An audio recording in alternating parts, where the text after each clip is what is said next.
Are you ready for rapid fire? Always ready for rapid fire, sir. All right. Got a lot. We're going to go a lot of places in rapid fire today. All right. Let's do it. So first of all, fill in the blank. Sam Hartman citing UFC champion Jon Jones after the USC game is blank. I mean, it is evidence that young guys like the UFC.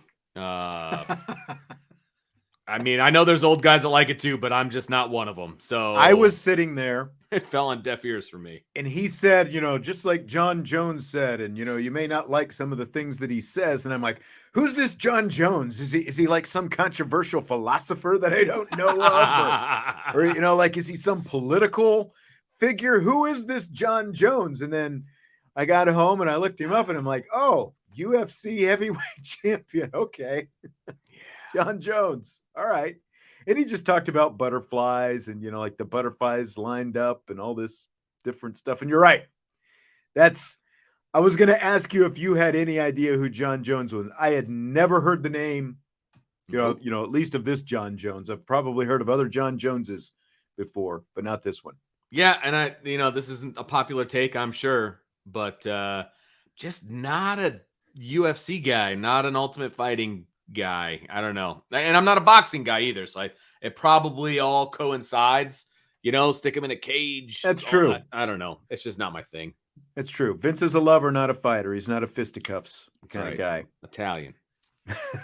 That's exactly right.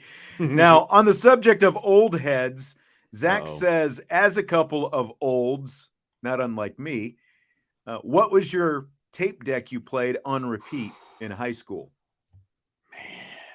This is a question for you. This is one. It's funny that you brought this up today, Zach, because somehow last week, the Money for Nothing, Dire Straits. Are you aware of that song? I am. A couple of things. One, my senior year of high school, I had a Jeep, and my sister was in middle school. So at the start of the school year, when the weather's nice, the top is off the Jeep, and that Dire Straits, that album, Brothers in Arms, came out, I think, like at the beginning of summer. And so like Money for Nothing was like the huge song. And so in the cassette deck, like my sister used to tell me, I'd be blaring that song going to school every day. And that's all that people in middle school would talk about. The rest of the day was what you were playing. Was her sister, or her brother playing Money for Nothing going to school. And I also I just found this out, like the falsetto at the beginning, the I Want My MTV. I'm not going to try to sing it in the very high pitched. I want my Yeah, I know what you're talking about. I'm glad you tried it, not me. You're welcome. That is Sting. And really, I had that album, I had that cassette. I played it all the time.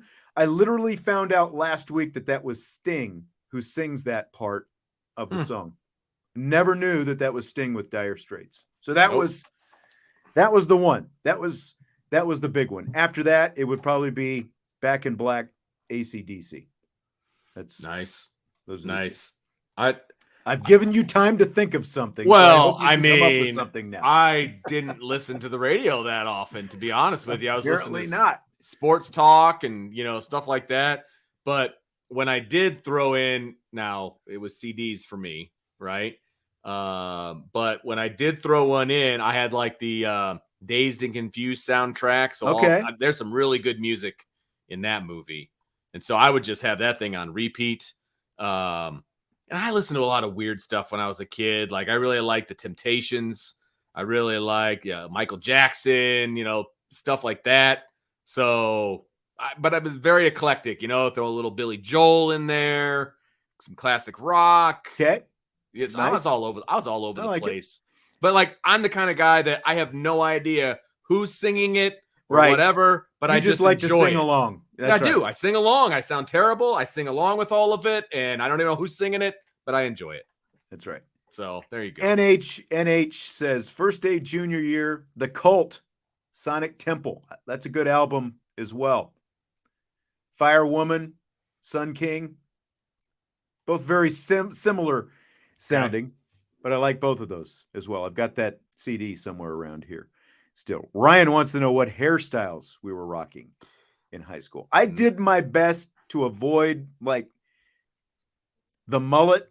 And Ryan, I think, wrestled, so like he's familiar with this, and I wrestled, like from 5th grade all through high school. And you obviously, I think now they're a little bit more lax with the hair, but we had like hair regulations. Your hair couldn't be, could only be so long and all that kind of stuff. So mine was really just kind of plain.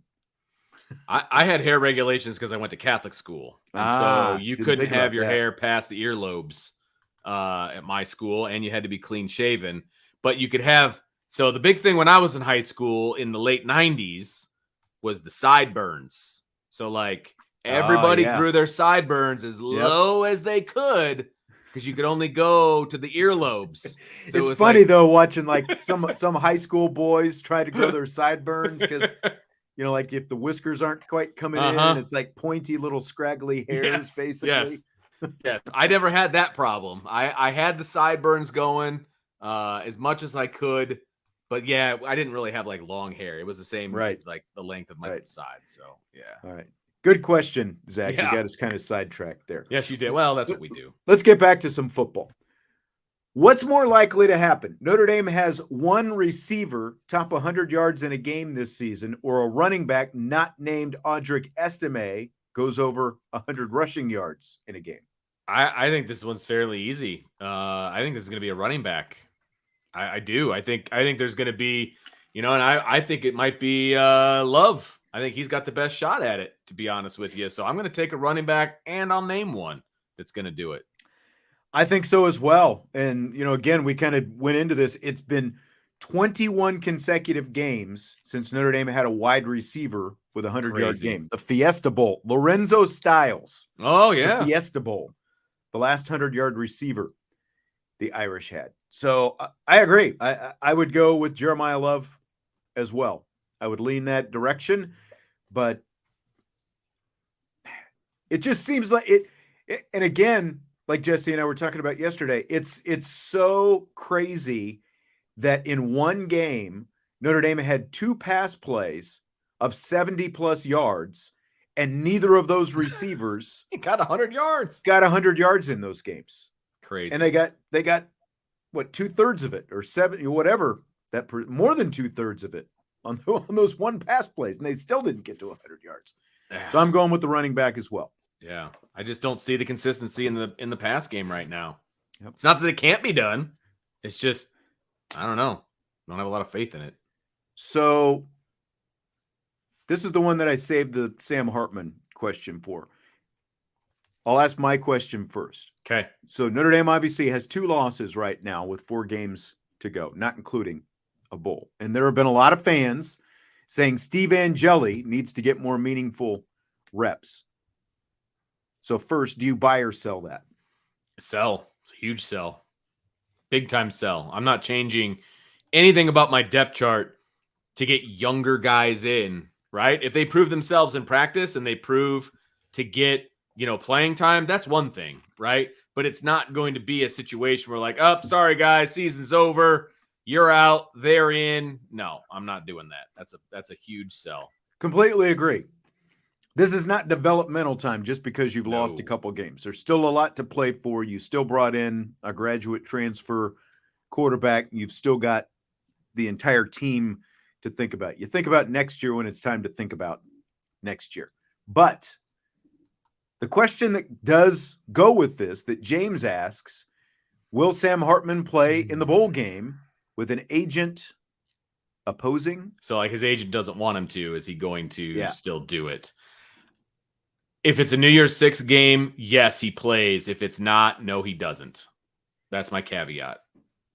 I mean, just like Sam Hartman, he could still make the decision, whatever bowl game it is, to shut it down. I tend to lean toward what you're saying there, that if it's a New Year's 6 bowl, he would not opt out and he would play. Now, there's still the chance, that he could opt out.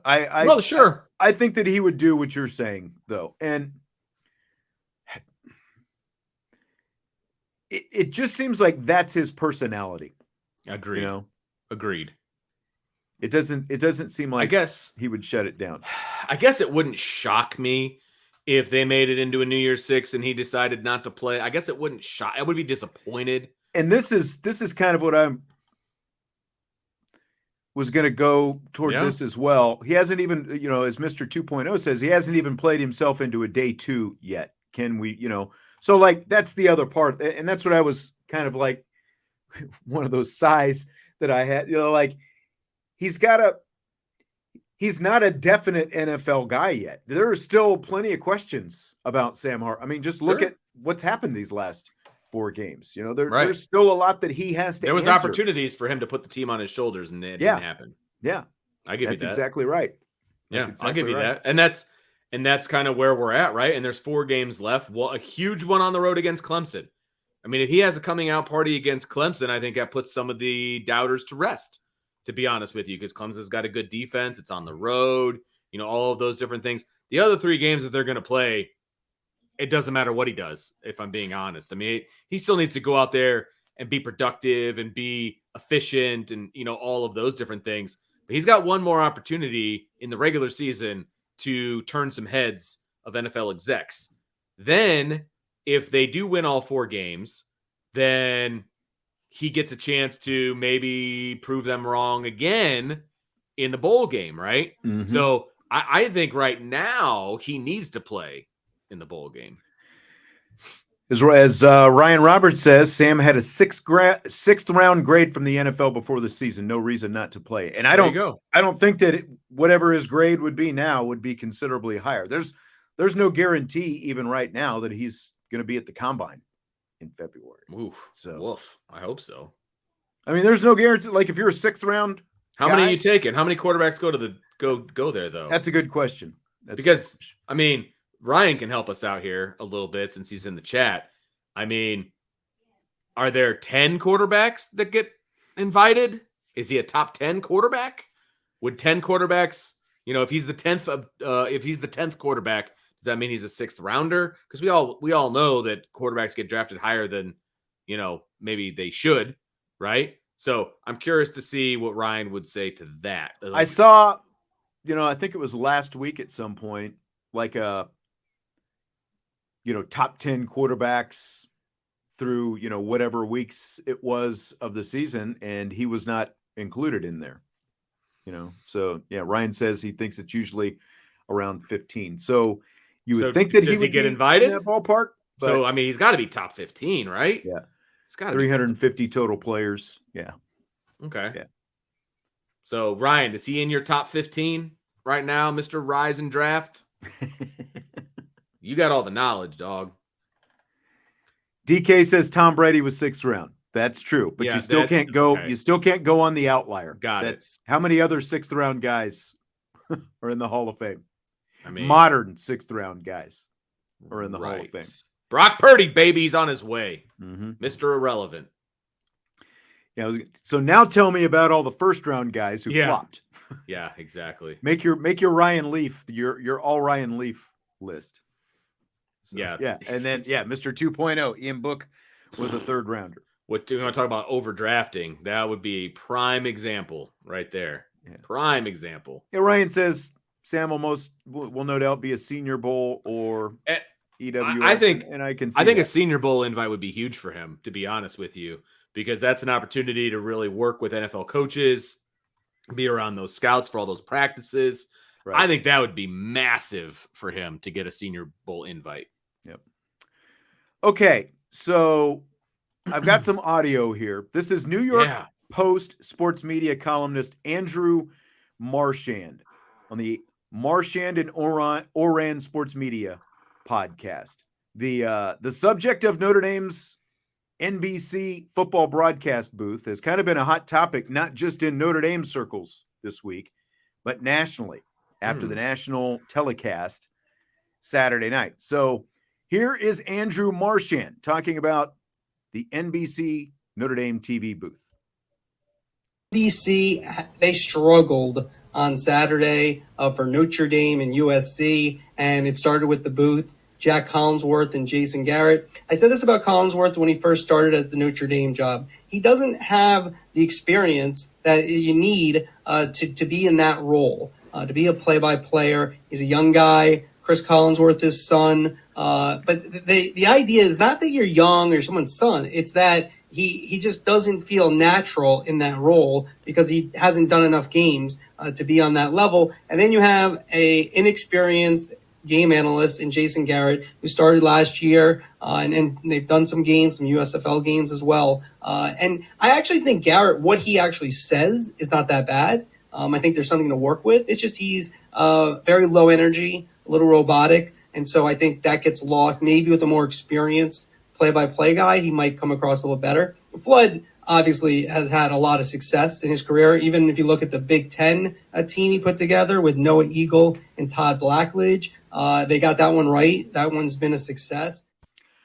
All right, again, so there is Andrew Marchand, who's been a guest on this show about a year ago. We talked to him right after the season, actually, about some about, like the contract and the NBC booth and all this different stuff. That was him on the Marchand and Oran Sports Media podcast. So Vince, again, like you haven't had a chance to discuss any of this week. And again, the booth was taking some pretty big hits, and you heard what Marchand had to say. What do you think? I think he was incredibly fair.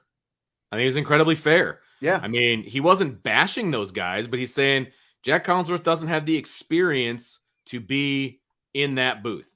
He just doesn't have it. He hasn't called enough games. And, calling games, and calling games is about repetition, just doing it and doing it and doing it and just getting games under your belt and just over and over and over until you become really good at it. He's not ready for that yet. And I agree when it comes to Jason Garrett as well. I don't think he's bad. I just think that he's not being propped up the way he should be by a veteran play-by-play guy. Right. Because that's what veteran play-by-play guys do. And I've said this before, and I'll say it again. When I started doing games with you, I didn't know what the hell I was doing. But you set me up. Like you would set me up so I sounded good. Like that's what a veteran play-by-play guy does. And then after literally you and I doing hundreds of games together, it became more natural and it became a good pairing, right? That's what these guys need. They need more time and more reps. Now, again, you can bring along a virgin color guy if you have a really good play-by-play veteran play-by-play guy. That's just not what's happening here. You've got two rookies in there who sound like rookies, and it's a detriment to Jason Garrett, and it's not obviously doing anything for Jack Collinsworth either. No, it's not. I mean, he's just getting bashed left and right. Michael said, I haven't noticed this. I don't watch a lot of the NBC. Like Michael said, have you guys noticed NBC's pulled Jack off the Sunday Night Football pregame show? I hadn't noticed that. And it's funny because, again, it's like earlier in the season, I was listening to Bill Simmons' podcast, and he just out of the blue called Jack Collinsworth. What did he call him?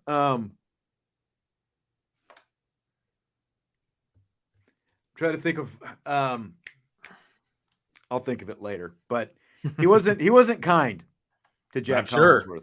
Let's put it that way. And it's nothing to do with Jack as a Nepo person. Nepo Jack. Oh, well, that makes sense. He just straight out called him Nepo Jack. But that's why he got the job. Right. Because he sounds exactly like his dad. Right.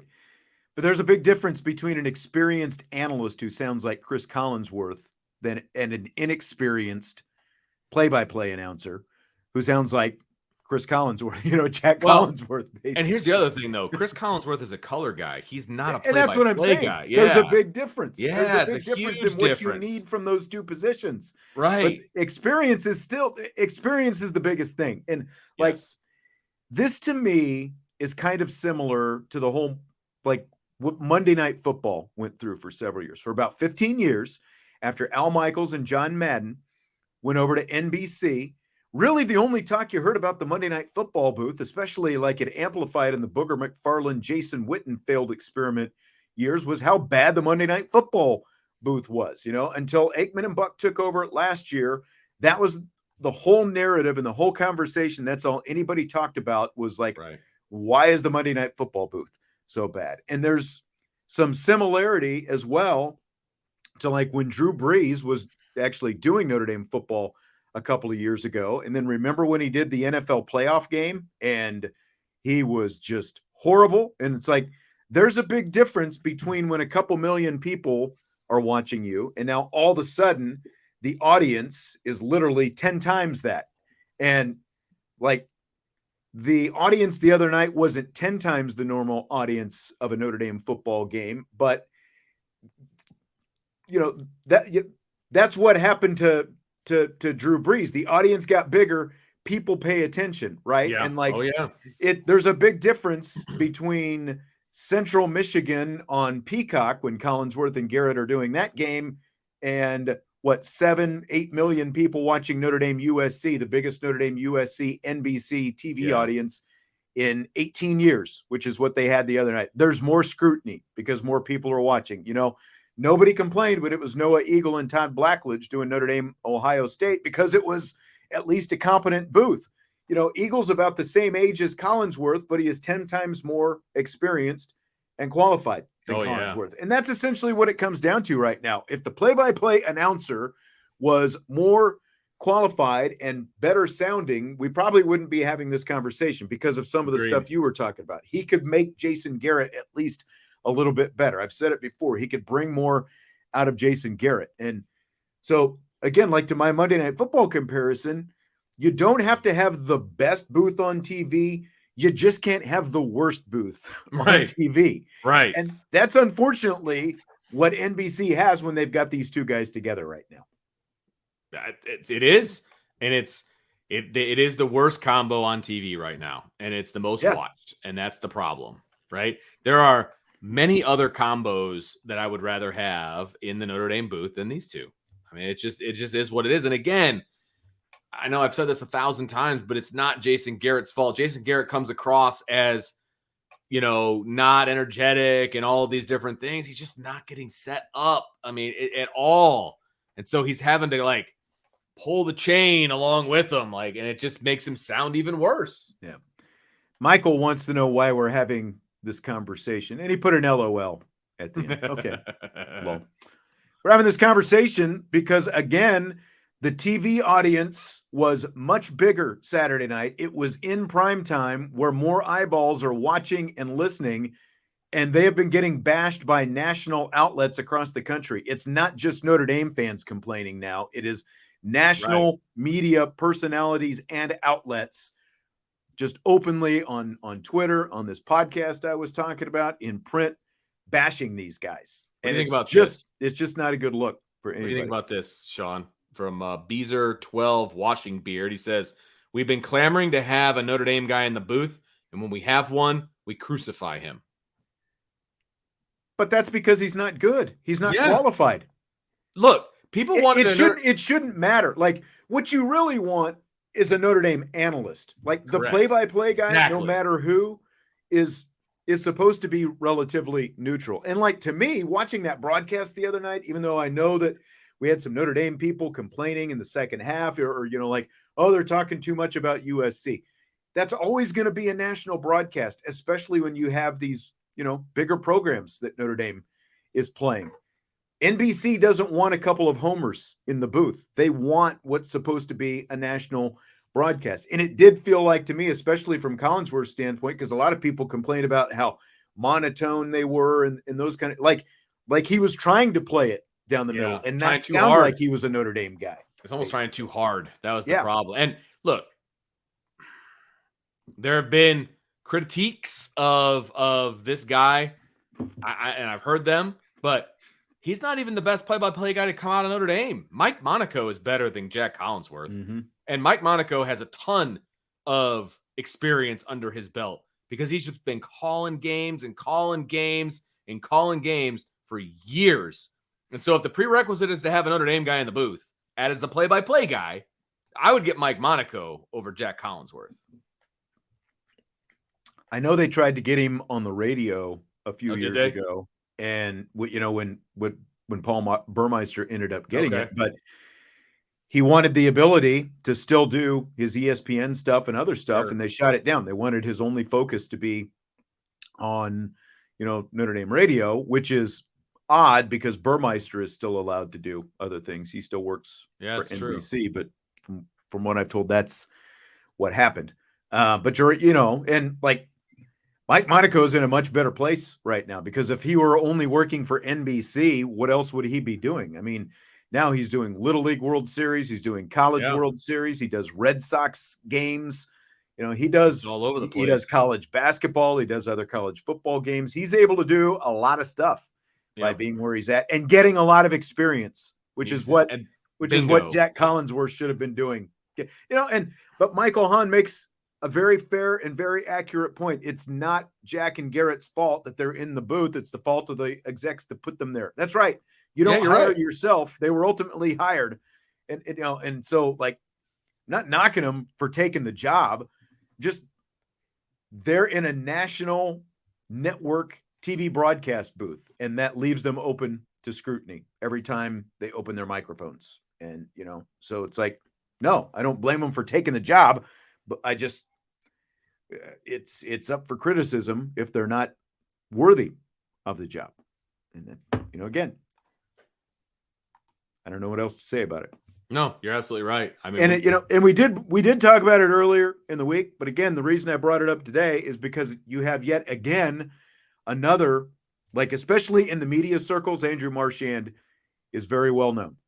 So like he's someone that people at all the networks, like, they're all listening to that podcast, and he's talking about it and giving his fair and honest critique. It was fair and honest, man. It just was. He's saying what we all have known for quite some time, basically. Yeah. So on the subject of TV, fill in the blank. It's blank that Ohio State fans were in a tizzy last weekend because they had to pay for Peacock to watch the Buckeyes play Purdue. Welcome to our lives. Okay? Welcome to the life of being a Notre Dame fan, and the Big Ten married itself to NBC. So good luck to you, because you better get the Peacock channel or Peacock app or whatever if you want to watch all your games, because it's going to happen to every one of y'all Big Ten fans. You're all going to get put on Peacock. That's it. You're all going to have to buy it. That's it. Sorry. That is exactly it. I mean, tell me again why Notre Dame would be better off in the Big Ten. Like, the Big Ten is getting that big fat paycheck, and they've still got to, have some games on the Peacock. That's part of the deal. You're exactly right. You got to live with it. You want that paycheck. You got your paycheck, but you're also going to have to pay to watch games on Peacock. Now, I did see there was a bar who, I wish I might actually have it right here. This was interesting because apparently, okay, so here it is. I've got it. I'm going to have to kind of squint down. A local bar posted this about Ohio State playing on Peacock. He says, "I've been the biggest Ohio State fan and always will be. If this is what happening in Peacock and TV contract, it is criminal. For small businesses across Ohio and Buckeye Nation bars across the country, here's what we have to do to televise a game. DirecTV customers, they have to pay $699 times 12-month commitment per TV in their establishment." So, like, for a bar to televise the game, because it's on Peacock, I think DirecTV has some kind of carriage deal, with these streamers so that bars can do this. But it is a couple hundred, like over $20,000 a year, basically, because if you're going to show it on more than one TV, you've got to pay per TV. So, like, for the bar owners and stuff, I completely sympathize. Wow. But yeah, so that's brutal. That is brutal, man. Yeah, sell a lot of beer and burgers to make that money back. No kid. It's like, sorry guys, we're not watching the game today. It's not going to be here. You're going to take a hit, obviously, because people want to watch the game. I get that, but man, that's brutal. Everybody's going to be watching it on their phone in the bar. That's right. That's kind of funny, actually. Like if you went into a bar and everyone's drinking their beer and watching games on their phone, or they got their iPad out. God, how terrible! People come in with their laptops, that kind of thing. Jeez. Zach wants to know, would you rather see Jim Harbaugh or Brian Kelly fall completely flat on their face? In theory. Come on, that's easy. Still it's BK. easy. BK Always. every day. It's always BK. Always. Anthony, will we find out more about Michigan or Penn State over the next few weeks? I mean, you're going to find out about see, there's people out there that think Michigan's the number 1 team in the country. I totally don't get it. I don't get it either. I think we're going to find out more about them because they still haven't played anybody yet. Correct. And Penn State's going to they got some tough games ahead of them, right? They got to play Michigan. They got to play Ohio State. Got Ohio State this weekend. I think Penn State's better than Michigan. So, we'll see what happens, obviously. But I think Michigan gets exposed. I think they're going to get exposed at some point. At least I hope they do. Maybe that's my heart talking. I'm not sure. Yeah. I think we all hope so. But I think we're going to find out. I don't understand all the Michigan love simply because they haven't played anybody. I don't nobody. Because they have been a solid number 2 behind Georgia the whole time, and there's all this other fluctuation behind them. I don't get it. I don't get it at all. Throwing a baseball question for you, Mr. Cubs fan. It's blank that former Chicago Cub Kyle Schwarber belted 2 more home runs for the Phillies last night to give him 18 career postseason home runs, which ties him with Reggie Jackson for the most ever by a left-handed batter. And it was his first multi-postseason home run game as well, by the way. So every time I see the highlights of Schwarber, I just think of him as a Cub. And it's funny because you think about all of the guys that the Cubs got rid of, right? That were the core of that World Series team. And I think that most people would have thought Schwarber was the least of their concerns, right? Yep. Because it was Brian, it was Rizzo, it was Almago, he's the most productive of all of those guys. And he's the most productive now that is still going. Yeah. Not still going this year, but still playing. He's the most productive of that core group of young guys that you just mentioned between Bryant, Rizzo, and Baez and Schwarber. You know how easy it would have been to keep him in Chicago? Yeah. He wasn't looking for a massive paycheck. In fact, he's bounced around with the Nationals, whatever. He was with the Red Sox a couple years ago. Red Sox and the Phillies now. So he would have been the easiest one to keep, and they still got rid of him, and he's the most productive. It is crazy. 13 of those home runs, because I know people say, well, expanded playoff format or whatever. 13 of those 18 postseason home runs have come in either a league championship series or the World Series. Exactly. And that makes it even more impressive to me. The fact that that's when he's doing it on the biggest stage. It is just crazy because he's hit 90, in the regular season, 93 home runs, 198 RBIs the last 2 seasons in Philly. I mean, I know the batting average is down and everyone, a lot of people talk about that. He's got a lot of strikeouts. He led baseball in strikeouts this year, but he was also number 2 in walks. It's that's who he is. I mean, he is Mr. 3 true outcomes guy. And the fact that he had, what was it? I think he had 115 hits this season, drove in 104 runs. That's almost an RBI every time he hit safely. Yeah. I would love to have him back. Let's just put it that way. And yes, he doesn't hit for average, but those Schwarber bombs are awesome. They're just awesome. I remember watching them when he was hitting them for the Cubs. I mean, he was a hero on that World Series team because his first game back was the World Series. Yeah. As Michael said, now there's a DH in the National League. He can play every day. Yeah. That did kind of surprise me that knowing the DH was coming, that they didn't do more. I'm shocked. I think he's actually benefited because Wrigley is, it's not a small ballpark. Someone just brought up, that Philly is a little bit smaller. That's very true. He got to play at Fenway. That's not a big park, but I also think that just they had so many hitting coaches going in and out of Chicago, and it seemed like could never, they were always tinkering with all of those guys, So I think he's probably in a better place.